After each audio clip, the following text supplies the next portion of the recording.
کہ اس خطے میں 2 امریکہ کے دشمن بیٹھے ہوئے ہیں، یعنی 3 سپر پاور کو سائڈ پہ رکھیں تو 2 اس کے دشمن ہیں اور دائمی دشمن ہے. ایک ایران ہے جو پچھلے 45 سال سے امریکہ کا دشمن ہے اور امریکہ کی آنکھ کے اندر رڑک رہا ہے، جس کو کہتے ہیں نا، ایک پتھر کی طرح چپ رہا ہے، اس کو تکلیف دے رہا ہے. اور دوسرا افغانستان ہے جس کے اندر 2 مرتبہ امریکہ آیا اور دونوں مرتبہ اسے یہاں سے ہزیمت کے ساتھ، بے عزتی کے ساتھ واپس جانا پڑا. لیکن آج بھی افغانستان اس کے لیے بہت بڑا پرابلم بنا ہوا ہے، کیونکہ داعش کا جو کمانڈر تھا وہ یہیں سے پکڑا گیا افغانستان سے، جس نے امریکنز کو مارا تھا. اور آج بھی امریکن اسلحہ جو ہے نا افغانستان کے اندر ہے. تو وہ امریکہ جو ہے وہ نہیں چاہتا کہ پاکستان کو ناراض کریں یا پاکستان کو ڈسٹنس پہ رکھے، کیونکہ ان دونوں دشمنوں سے بھی اگر کوئی ہیلپ مل سکتی ہے کسی دوست کی تو وہ پاکستان ہے امریکہ کے لیے. تو وہ نہیں چاہے گا کہ پاکستان سائڈ پہ ہو جائے. سائڈ پہ ہو جائے گا تو پھر ایران کے ساتھ کیسے نپٹے گا اور افغانستان کے ساتھ کیسے نپٹے گا. تو پاکستان کی امپورٹنس پہلے بھی تھی، پاکستان کی امپورٹنس آج بھی ہے، پاکستان کی امپورٹنس کل بھی رہے گے.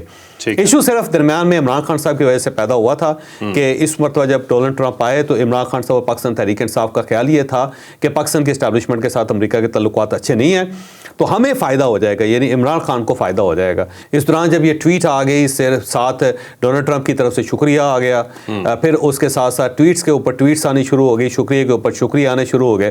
تو اس سے ذرا پاکستان جو ہے وہ اپنے آپ کو زیادہ کانفیڈنس زیادہ فیل کر رہا ہے. تو یہ کانفیڈنس ہے، پاکستان کی اہمیت پہلے بھی تھی، اب بھی ہے اور ہمیشہ اہمیت رہے گی. جو صاحب یہ امریکی سینٹرل کمانڈ کی طرف سے آنا کتنا سگنیفیکنس ہے؟ یہ دیکھیں جو سینٹ کام ہے نا وہ سب سے امپورٹنٹ ہے ادارہ امریکہ کے اندر. وہ اسی طرح جس طرح GHQ ہے اور جو اس کے چیف ہوتے ہیں 4 اسٹار جنرل ہوتا ہے، وہ بالکل اسی طرح جس طرح ہمارے آرمی چیف ہے. تو وہ اگر اسٹیبلشمنٹ امریکہ کے اندر کسی کو کہا جا سکتا ہے تو سینٹ کام کو کہا جا سکتا ہے. اس کی طرف سے ٹویٹ آ جانا یہ بھی پاکستان کی بہت بڑی کامیابی. اور یہ ٹویٹ انہوں نے انگلش میں بھی ریلیز کی اور ساتھ اردو میں بھی ریلیز کی ہے تاکہ پاکستانی شہریوں کو پتہ چل سکے کہ امریکہ جو ہے ان کی اس خدمت کو بہت زیادہ سراہ رہا ہے. اب اس کے ساتھ ساتھ یہ کل سے ٹرمپ نے ظاہر ایران کو بھی چھیڑ دیا ہے اور ساتھ روس کو بھی چھیڑ دیا ہے.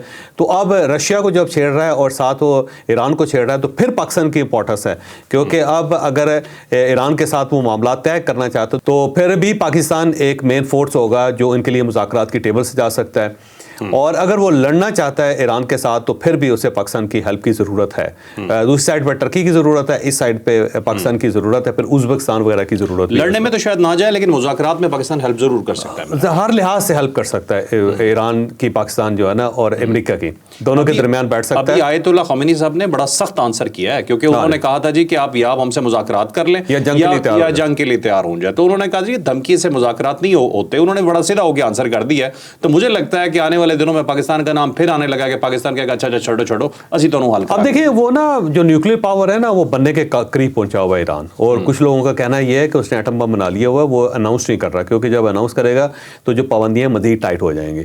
تو کسی وقت بھی اگر ادھر سے ٹرمپ نے زیادہ پریشر ڈالا تو وہ پھر ایٹمی دھماکہ کر کے اپنے آپ کو ایٹمی پاور ثابت کرتے ہیں. تو اس کے بعد ظاہر ہے پھر ایران کے ساتھ امریکہ کو مذاکرات کرنے پڑیں گے. پاکستان پھر بھی اس وقت مین کردار ادا کر سکے گا. افغانستان سے انہوں نے اسلحہ اکٹھا کرنا ہے اپنا، اور اس کے ساتھ ساتھ انہوں نے TTP کے ساتھ اب داعش کے ساتھ بھی نبڑنا ہے، داعش کے ساتھ ساتھ TTP کے ساتھ بھی نبڑنا ہے. تو یہاں پہ بھی پاکستان کی ضرورت ہے ان کو. اور ابھی کچھ اور مجرم ہیں ان کے جو ہم نے پکڑ کے ان کو دینے ہیں جو افغانستان کے اندر ہے، جن کی ریکی ہو رہی ہے، جن کے بارے میں ابھی امریکہ نے نہیں بتایا. قطر الگ بیچارہ رو رہا ہے. قطر کہتا ہے کہ اگر حملہ ہو گیا امریکہ کی طرف سے یہ ان کے نیوکلیر جو ایسٹس ہیں ان کے اوپر تو وہ ہمارے آبی ذخائر کے اوپر ہے. ہاں جی بالکل، سب سمندر پولیوٹ ہو جائے گا، پورے آبی ذخائر پولیوٹ ہو جائے گا. کہتے ہیں 3 دن میں ہمارا پانی ختم ہو جائے گا. نہیں، یہ صرف وہ نہیں ہے کہ سمندر کی وجہ سے پرابلم ہوگا. 2 وجوہات ہو سکتی ہیں. جو عرب کے اندر جو پانی آ رہا ہے وہ ایران کی طرف سے آ رہا ہے. یہ نہیں ہے کہ ایران سے کوئی پائپ لائن آ رہی، نہیں. زمین جو ہوتا ہے اس کے اندر بہت سارے دریا ہیں، آپ کو پتا ہوگا، جہاں سے پانی نکلتا ہے. انڈر گراؤنڈ واٹر جو ہے نا وہ پراپر زمین کے اندر بھی دریا ہیں، باقاعدہ لیکس ہیں، دریا ہیں، بالکل اسی طرح جس طرح اوپر آپ کو زمین کے اوپر نظر آتا ہے، جس طرح یہاں پہ سمندر نظر آتے ہیں، آپ کو ندیاں نظر آتی ہیں، نالے نظر آتے ہیں، آپ کو جھیلیں نظر آتی ہیں، بالکل اسی طرح زمین کے نیچے بھی. اور وہ پانی جو ہے وہ میٹھا پانی ہے. اب جو عرب ملک ہیں ان سب کو جو زمین کے اندر سے پانی مل رہا ہے وہ سب ایران کے راستے سے آ رہا ہے. تو ان کا منبع جو ہے نا وہ ایران ہے. تو وہاں پہ اگر ایٹمی دھماکہ ہو جاتا ہے یا وہاں پہ کوئی ایٹمی جنگ ہو جاتی ہے تو وہ پیلوٹ ہو جائے گا پانی، اس میں کوئی شک نہیں ہے. اور عرب ملک جو ہے ان کے پینے کے لیے پانی جو ہے نا وہ ڈسٹرب ہو جائے گا. جائے گا, اس کو پینا اتنا آسان کام نہیں رہے گا, وہاں پہ کینسر پھیل جائے گا. یہ بات ان کی صحیح درست ہے, اس میں کوئی شک نہیں. اور مچھلیاں الگ مر جائیں گی جتنا وہاں پہ جو اوپر سمندر میں جو ہوگا. جی بالکل اس طرح جیسے آپ کو پتا ہے یوکرین جو ہے نا, جو پورے یورپ کو پانی جو سپلائی ہو رہا ہے وہ یوکرین کے ذریعے ہو رہا ہے. تو وہاں پہ جب ایک بار ایٹمی ریئیکٹر پھٹا تھا جو بجلی پیدا کرتا تھا, تو سب سے زیادہ پرابلم یورپ کو تھا کہ اگر اس کو کنٹرول نہ کیا گیا تو پورے یورپ کا پانی پلیوٹ ہو جائے گا, لوگ مر جائیں گے. ٹھیک ہے, اسی قسم کی صورتحال یہاں پہ بھی ہے. ٹھیک ہے. تو ناظرین دعا کیجیے گا, جنگ کسی کے حق میں نہیں ہوتی. یہاں پہ عاطف خان کا ذکر کرنا بڑا ضروری ہے کہ ایک عاطف خان ہے, پاکستان تحریک انصاف کے ساتھ ان کا تعلق ہے, امریکہ کے اندر ہوتے ہیں. دو عاطف خان, ایک پاکستان کے اندر ہے, دوسرے امریکہ کے اندر ہے. ان کا ایک انٹرویو چلا ہے, اس انٹرویو میں انہوں نے کہا جی کہ ہم نے ملاقات کی ہے ڈونلڈ ٹرمپ سے, لیکن انہوں نے یہ نہیں بتایا کہ کب ملاقات کی ہے. میری انفارمیشن یہ ہے کہ انہوں نے اس وقت ملاقات کی تھی جب وہ الیکشن لڑ رہے تھے ٹرمپ, اور الیکشن لڑتے ہوئے ہر آدمی کے لیے دروازے کھول کے کھڑا ہوتا ہے کہ بھائی صاحب آ جائیں, کیونکہ سب نے ووٹس لینے ہوتے ہیں. اس وقت پاکستانیوں کے ساتھ بھی ان کی ملاقات ہوئی, اس میں کوئی شک نہیں. اور ٹرمپ نے یہ وعدہ بھی کیا تھا کہ میں اگر پریزیڈنٹ بن گیا تو میں عمران خان صاحب کو فری کروانے کے لیے بہت ایفرٹ کروں گا, لیکن وہ اس وقت کا وعدہ تھا جب وہ پریزیڈنٹ بنے نہیں تھے. اب وہ پریزیڈنٹ ہیں, اب یہ پوزیشن چینج ہو گئی ہے. اب ان کے پاس دو آپشنز ہیں. ایک آپشن تو یہ ہے کہ عمران خان صاحب کو رہا کروا لیں. اگر عمران خان صاحب کو رہا کروا بھی لیتے ہیں تو پاکستان کی جو ایڈمنسٹریشن ہے یا اسٹیبلشمنٹ ہے وہ ناراض ہو جائے گی, وہ فاصلے پہ چلی جائے گی. دوسرا آپشن ان کے پاس یہ ہے کہ وہ اسٹیبلشمنٹ کے ساتھ اپنا رابطہ رکھیں, اور یہ شریف اللہ جیسے لوگ جو ہیں ان سب کو گرفتار کر کے اپنی قوم کو تحفے دیتے رہیں یا قوم کو خوشخبریاں سناتے رہیں. اب یہی ہے کہ اگر آپ ٹرمپ ہو تو آپ بھی یہی چاہیں گے کہ اسٹیبلشمنٹ جو اس کے ساتھ اپنے تعلقات بہتر رکھیں. کبھی اگر موقع آیا اور تعلقات بہت اچھے ہو گئے تو کسی وقت تھوڑی سی بات بھی کر لی جائے کہ ٹھیک ہے جی آپ کی بڑی مہربانی, آپ نے بڑا رگڑا لگا لیا, اس کو چھوڑ دیں. تو میرا خیال ہے ٹرمپ جو ہے نا وہ اسٹیبلشمنٹ کے ساتھ کھڑا ہوگا, اب وہ اس طرف نہیں جائے گا. تو عاطف خان کا جو انٹرویو اس کے اندر کلیم کیا گیا تھا ہماری ٹرمپ کے ساتھ ملاقات, یہ ملاقات پہلے کی ہے جب سے وہ پریزیڈنٹ بنے, ان کی کسی پاکستانی ڈائسپورا کے ساتھ کوئی ملاقات نہیں. وہ کہتے ہیں جی 20 دن میں امریکہ کا نیریٹو چینج کرنے کی بات کر رہے ہیں جی, کہ امریکہ اپنا اصل نیریٹو دے دے گا. عاطف خان صاحب کہہ رہے ہیں پچھلے 20 گھنٹوں کے اندر جو نیریٹو چینج ہوا ہے اس کو کہاں رکھیں گے. سینٹ کام کی طرف سے بھی شکریہ کہ ایک میسج بھی آ گیا, ٹویٹ بھی آ گئی, یہ بھی میرا خیال ہے پاکستانیوں نے وہاں پہ دیکھ لیا ہوگا. چلو ہمارے اگلے ٹاپک پہ جانا ہے, میرے پیٹ میں درد ہوگی ایک چیز کی, چلو جی پوچھ لوں آپ سے. ہاں چلیں مجھے ایک چیز اپنا درد خارج کر لیں پہلے.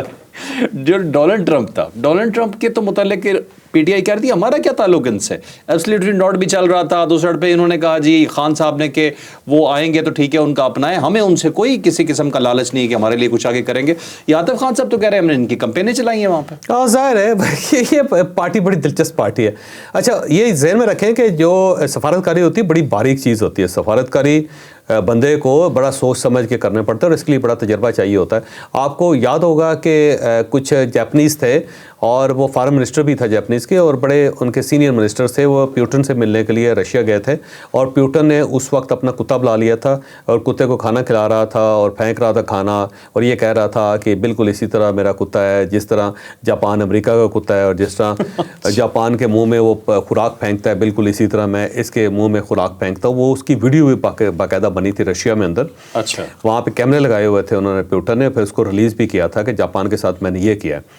اور اس وقت جو جاپنیز فارن منسٹر تھا اس سے میڈیا نے پوچھا تھا کہ آپ کا اس کے اوپر کیا رسپانس ہے, تو اس نے کہا میں آپ کو رسپانس دوں گا, سرے دست میرے پاس کوئی رسپانس نہیں. آج تک جاپان نے اس کے اوپر کوئی رسپانس نہیں کیا. اس کو کہتے ہیں ڈپلومیسی, کہ ایک ملک چاہ رہا ہے کہ آپ رسپانس کریں لیکن آپ خاموش ہیں, اور خاموشی جو ہے نا آپ کی سب کچھ بول رہی ہے. تو ڈپلومیسی جو ہے نا اس کو کہتے ہیں. عمران خان صاحب کا مسئلہ یہ تھا کہ جب پاکستان سے اڈے مانگ ہی نہیں رہا تھا امریکہ, کوئی نہ اس قسم کا کوئی ایشو تھا, اور اگر ہوتا بھی تو خان صاحب کو ایبسلیوٹلی ناٹ نہیں کہنا چاہیے تھی. یہ امچورٹی ہوتی ہے کہ ایک ملک کے ساتھ آپ بلا وجہ بگاڑ رہے ہیں اور پبلکلی کہہ رہے ہیں ایبسلیوٹلی ناٹ. بھائی اگر آپ ڈپلومیٹ ہیں, اگر سیاستدان ہیں, تو آپ کو اس چیز کے اوپر بات ہی نہیں کرنی چاہیے. بالکل اسی طرح جیسے شاہ محمود قریشی صاحب نے جو سعودی عربیہ تھا اس کو لتاڑ دیا تھا سامنے. تو یہ کہاں کے سمجھدار لوگ ہیں, عجیب و غریب سے لوگ ہیں. اور اسی وجہ سے یہ ہے کہ عمران خان صاحب اتنے عرصے سے جیل کے اندر, ایک بھی ملک پوری دنیا میں نہیں ہے جس نے عمران خان کے لیے آواز اٹھائی ہو یا عمران خان کے لیے آ کے اس گورنمنٹ سے بات کی. ایک بھی ایسا ملک نہیں ہے. اس کے مقابلے میں بے نظیر بھٹو تھی, بہت سارے ملک تھے جو بے نظیر بھٹو کے لیے یہاں پہ آئے تھے. ذوالفقار علی بھٹو کے لیے تو ملکوں نے آفر تک کی تھی کہ آپ ہم سے پیسے لے لیں, بھٹو ہمارے حوالے کرتے. میاں نواز شریف کو جتنی مرتبہ جیل کے اندر گئے ان کا اقتدار ختم ہوا ہے, باہر کے ملک آئے ان کی مدد کے لیے. تو اس کو کہتے ہیں ریلیشننگ, اس کو کہتے ہیں پالیٹکس, اس کو کہتے ہیں ڈپلومیسی. یہ کون سا کمال ہے کہ ایبسلیوٹلی ناٹ کہہ کہ امریکہ کو, یعنی امریکہ نے میری گورنمنٹ گرائی ناراض کر لیا, سعودیز کو ناراض کر لیا, قطر کو ناراض کر لیا, ایران کو ناراض کر لیا, ٹرکی کو ناراض کیا, ملیشیا کے پاس جا کے اور سب کو ناراض کر کے ملیشیا کو بھی ناراض کر لیا. کیا کمال ہے یہ. تو خان صاحب یہ دوست نہیں دشمن بنا کے گئے ہیں, اگر اس ٹائم کچھ اچھا کیا ہوتا تو آج شاید ان کے لیے بھی یہاں کچھ بہتر ہو رہا ہوتا. اچھا چلیں اب چوہے صاحب چلتے ہیں نیکسٹ سٹوری پہ. کے پی پنجاب سے کیوں پیچھے ہے, اس کی آج ایک بہت بڑی ہم آپ کو ریزن دیں گے. پنجاب کسی بہت بڑے اٹیک کے انڈر آنے والا تھا لیکن وہ بچ گیا, وہ کیسے بچا, یہ پوری سٹوری کیا ہے, یہ ڈیٹیل سے آپ کو بتا. اب دیکھیں جو کے پی اور بلوچستان کے اندر حالات خراب ہوئے اور وہاں سے ظاہر دہشت گردی کے واقعات ہونے شروع ہوئے تو پنجاب کو پتہ چلا کہ پنجاب اگلا ٹارگٹ ہو سکتا ہے. تو سی ٹی ڈی نے 73 آپریشنز کیے ہیں. 73 آپریشنز کرنے کے بعد انہوں نے 10 ایسے مطلوب دہشت گرد جو ان کو گرفتار کر لیا جو پنجاب کے اندر گڑبڑ کرنے کے لیے تیار بیٹھے ہوئے تھے. اور نہ صرف سی ٹی ڈی نے باقاعدہ ان آپریشن کی تفصیل دی ہے بلکہ یہ تک بتایا ہے کہ کن کن لوگوں کو گرفتار کیا گیا اور یہ مطلوب لوگ بھی تھے اور یہ پنجاب کے اندر گڑبڑ بھی کرنا چاہتے تھے. علاقے بھی بتائیں کن علاقوں سے گرفتار ہوئے ہیں. تو اس کے مقابلے میں آپ کے پی دیکھ لیں یا بلوچستان دیکھ لیں تو وہاں نہ سی ٹی ڈی ہے اور نہ کسی نے کوئی آپریشن کیا ہے, نہ وہاں انہوں نے کوئی لوگ پکڑے ہیں. صرف وہاں پہ فوج ہی آپریشن کر رہی ہے, فوج ہی وہاں پہ خوارج کو نکال رہی ہے, فوج کی طرف سے خبریں آتی ہیں. جو گورنمنٹ ہے اس کی طرف سے نہ کوئی خبر آتی ہے, نہ کسی جگہ پہ کوئی آپریشن ہوتا ہوا نظر آتا ہے. تو میرا خیال یہ ہے کہ وہ تمام صوبے جن کے اندر یہ ایشو چل رہے ہیں ان کو پنجاب سے سیکھنا چاہیے. جیسے کہ پنجاب میں جب میٹرو بنی تھی تو پرویز خٹک صاحب نے جب میٹرو بنانی شروع کی تو اس نے پنجاب کی مدد لی تھی, پنجاب سے فیزیبلٹی بھی منگوائی تھی اور ساری انجینئرنگ کی جو ان کی ڈرائنگ تھی وہ بھی منگوائی تھی اور پنجاب سے کمپنیز بھی لی تھیں. وہ کمپنیز بعد میں بلیک لسٹ ثابت ہوئی تھی پنجاب کے اندر کیونکہ پنجاب گورنمنٹ نے ان کو نکال دیا تھا. لیکن میٹرو بچانے کے لیے, میٹرو بنانے کے لیے پنجاب سے کمپنیز بھی لی گئی تھی, کنسٹرکشن کمپنیز. ٹھیک ہے. تو اس طرح آپ کو صوبوں سے مدد لینے میں کوئی حرج نہیں ہے, صوبوں سے مدد لینی چاہیے. اگر ایک صوبہ بہتر چل رہا ہے یا وہ ایک کامیاب اس نے کوئی ماڈل بنا لیا ہے تو اس ماڈل کو آپ اٹھائیں, وہاں سے آپ لوگوں کو بلائیں, بلا کے ٹریننگ کروائیں اپنے لوگوں کی. اس میں کوئی حرج نہیں ہوتا, بجائے اس کے کہ آپ انا کا شکار ہو جائیں کہ جی ہم پنجاب سے بندہ کیوں لیں بھائی, پھر مارے جائیں گے سارے لوگ.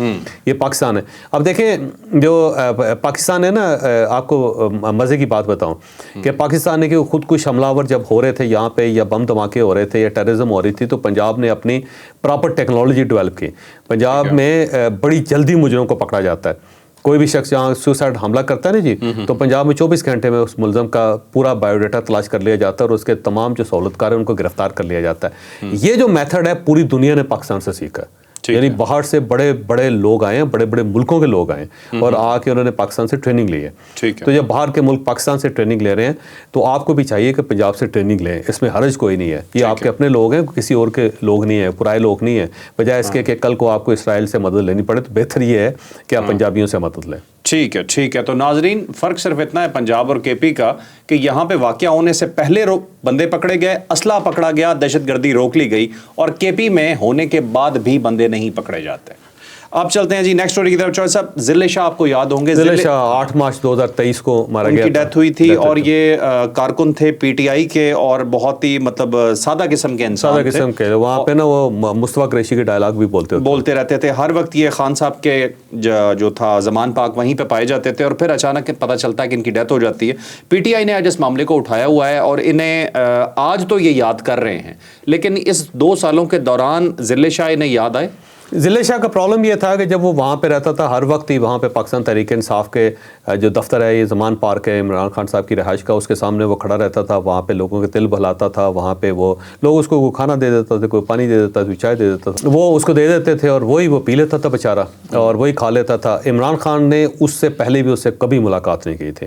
عمران خان کو پتہ بھی نہیں تھا کہ میرا کوئی ورکر باہر بھوکا بیٹھا ہوا ہے, پیاسا بیٹھا ہوا ہے, وہیں پہ ہے اور وہ نعرے لگاتا رہتا ہے, میرے نعرے لگاتا رہتا ہے. اپنے گھر سے بھی وہ بالکل فارغ ہو گیا ہے, گھر والوں کو بھی اس نے چھوڑ دیا ہوا ہے اور اتنا ڈائی ہارٹ ورکر ہے. جب وہ مر گیا, اب مرنے کی 2 اس کے بارے میں خبریں. ایک خبر تو یہ ہے کہ جو پولیس ہے وہ کہتی ہے کہ روڈ ایکسیڈنٹ میں جب وہ بہت زیادہ آپریشن ہو رہا تھا تو اس میں وہ پاکستان تحریک انصاف کی کسی گاڑی کے نیچے آ کے, کیونکہ اس کی کھوپڑی ٹوٹی ہوئی پائی گئی تھی بعد میں, اور اس کی کوئی انہوں نے CCTV فوٹیج بھی جاری کی تھی. اور اس کے بعد پاکستان تحریک انصاف کا یہ کہنا ہے جی کہ اس کو گرفتار کیا گیا تھا, پولیس لے گئی, پھر اس میں تشدد کر کے اس کو مار دیا. اب یہ 2 خبریں اس کے بارے میں تھیں. اور اس کے بعد عمران خان صاحب نے ان کے جو لواحقین ہیں ان کی فیملی کے لوگوں کو اس کے والد کو بلایا بھی تھا, اور والد نے بعد میں اعتراض بھی کیا تھا جی میرا بیٹا انہوں نے مار دیا, اور بڑا سادہ سا بیٹا تھا, یعنی کہ پاکستان تحریک انصاف کے متھے لگایا تھا انہوں نے. پھر اس کے بعد 2 سال ہو گئے ہیں, ان میں سے کوئی شخص ضلع شاہ کے گھر نہیں گیا. میں پہلے کہہ رہا ہوں کوئی شخص ضلع شاہ کے گھر نہیں گیا. اگر کوئی گھر گیا ہے تو مجھے ضرور بتائیں, اگر کسی کی طرف سے کوئی ایویڈنس آیا تو ہم اسی فورم پہ اس کا ذکر بھی کریں گے اور اس کا شکریہ بھی ادا کریں گے. اور اس دوران فیملی بالکل اپنے بیٹے کو روتے پیٹتے ہوئے, وہ بھی بیچاری بیٹھی رہی, بھوکی مرتی رہی. کسی نے نہ ان کی امداد کی, کسی نے نہ ان کے سر پہ ہاتھ رکھا, کسی نے نہ جا کے وہاں پہ تصویر کھنچوائی, کسی نے ان کو یہ نہیں بتایا کہ پاکستان تحریک انصاف نے اپنے شہید کو یاد رکھا ہوا ہے. کوئی شخص نہیں گیا.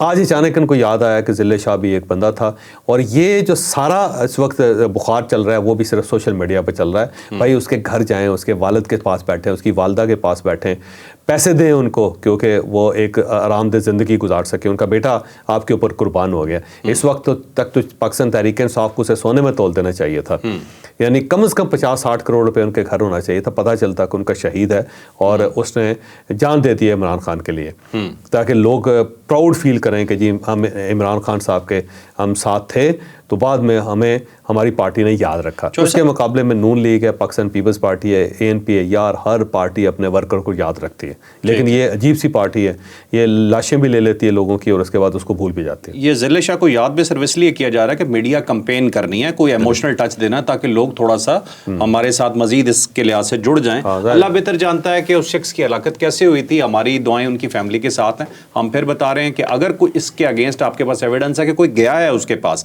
واقعی اس ویڈیو سے پہلے, تو آپ ہمیں بتائیے گا, ہم اناؤنس کر دیں گے. اب ہماری جی آخری سٹوری, قائم علی شاہ صاحب وزیر اعلیٰ سندھ رہ چکے ہیں, بہت لمبا عرصہ تک رہے ہیں. ان کے بیٹے ہیں ڈاکٹر لیاقت علی شاہ, وہ بھی اب ریٹائر ہو چکے ہیں. آج سے 10 سال پہلے انہوں نے کچھ بھرتیاں کی تھی 400 کے قریب. اس وقت وہ ڈسٹرکٹ ہیلتھ آفیسر تھے وہاں پہ. اس میں سے 161 کو تنخواہ مل رہی ہے اور باقیوں کے کیسز چل رہے ہیں عدالت میں, جس میں سے ایک طارق صاحب تھا, ان کا کیس پیش ہوا عدالت میں. تو اس کے اندر یہ ایک رپورٹ پیش کی گئی جس میں لکھا گیا کہ ڈاکٹر لیاقت علی شاہ صاحب جو ہیں یہ فوت ہو چکے ہیں. وہ رپورٹ منظر عام پہ آ گئی. اب میڈیا آپ کو پتا ہے آج کل کس طرح کا کسی چیز کو نہیں چھوڑتا. وہ رپورٹ جی چڑھ گئی ہتھے میڈیا کے, اور اب پتا چلا ہے جی کہ ڈاکٹر لیاقت علی شاہ صاحب زندہ ہیں. اس سے آگے سٹوری میں حوالے کرتا ہوں جاوید چوہے صاحب. اب یہ تو اس قسم کی جیل سازی پورے پاکستان کے اندر ہوتی جاتی ہے. جب جس آدمی کے خلاف کوئی احتساب ہوتا ہے یا کوئی کسی طرح اس کے خلاف تفتیش شروع ہوتی ہے, یا یہ پتہ چلتا ہے کہ اب اس کو سزا ہو جائے گی یا وہ کروڑوں روپے کھا گیا ہے, تو وہ بڑی آسانی سے اپنا ڈیتھ سرٹیفکیٹ جاری کر کے عدالت میں جمع کروا دیتا ہے کہ میں تو فوت ہو گیا جی, میں تو ہوں ہی نہیں. اور اس کے بعد ظاہر ہے پھر داخل دفتر ہو جاتا سارا کیس. تو ڈاکٹر لیاقت صاحب نے بھی یہی کیا, لیاقت علی شاہ صاحب نے بھی یہی کام کیا ہے کہ انہوں نے اپنا سرٹیفکیٹ دے کے خود وہ مٹرکش کر رہے ہیں, بڑے مزے سے پھیل رہے ہیں.